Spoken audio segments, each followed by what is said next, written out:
Welcome back. We are going to continue with enzyme kinetics. I want to focus on this graph here. I know we got some equations on the right, but let's look at this figure. So we're going to see many different types of curves on an enzyme kinetics figure here. We have the rate in the y-axis and the substrate concentration on the x-axis. So let's look at these different curves. The blue one is uninhibited. And then we have in red inhibited by like inhibitor. So let's start off with those two.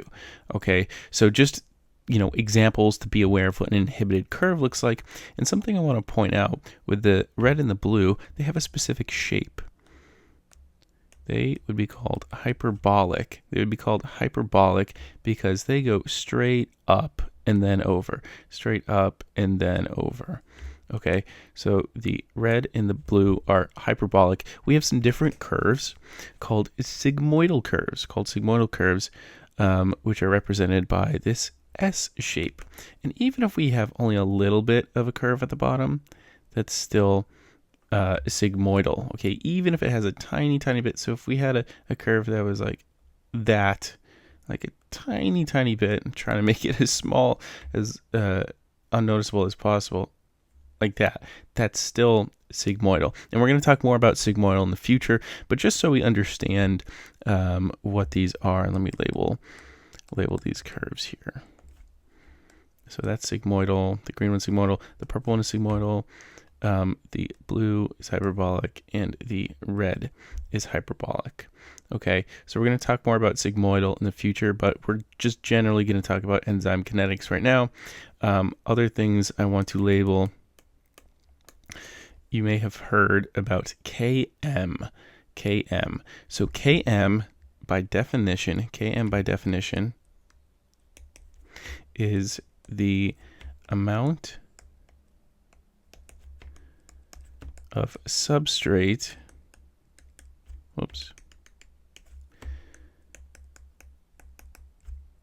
at 1/2 the Vmax. So it's the substrate concentration, the amount of substrate, the substrate concentration at 1/2 the Vmax. That's what Km is. So if we're ever looking for that, what we need to do is find, okay, where is 1/2 the Vmax? We're going to start off with uninhibited. So the Vmax is this top. So if we go down to about 1/2 on the y-axis, that's right here. That's where, and we have to go down to the x-axis. That's where the Km for the blue is. Okay, now for the red,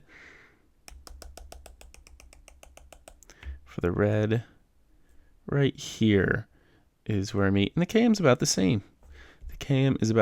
And we're going to go over this in the future.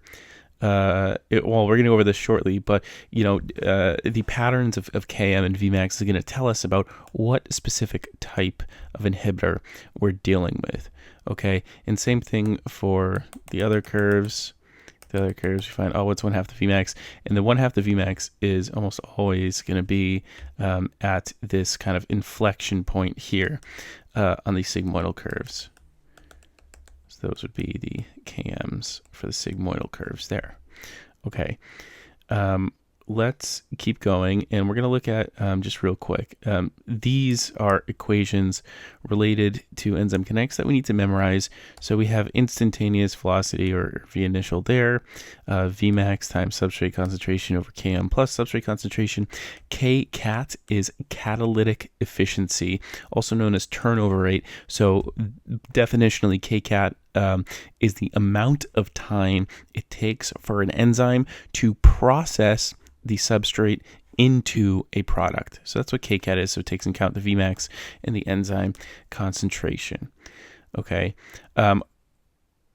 Related to enzyme concentration, one of the only ways to speed up a reaction is to add in more enzymes, or to slow it down, take away enzymes. So just a random little piece of information here, just because that's one type of question they might ask.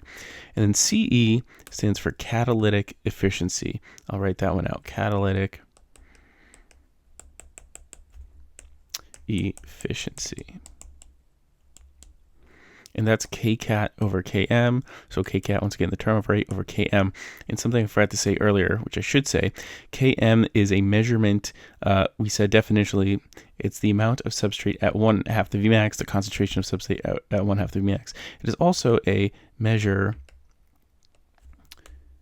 It's also a measure of affinity. Okay, and it's a little counterintuitive. This is where it gets annoying. If we have a higher Km, that equals a lower affinity. And if we have a lower Km, that equals a higher affinity. Okay, so this is annoying as all get out, but we need to memorize that. Higher Km equals lower affinity, lower Km equals higher affinity. They're inversely related. Okay, so just back to this last equation real quick. Kcat over Km, it takes into account turnover rate and affinity to tell you the overall catalytic efficiency. To help memorize this equation, think cat over mouse.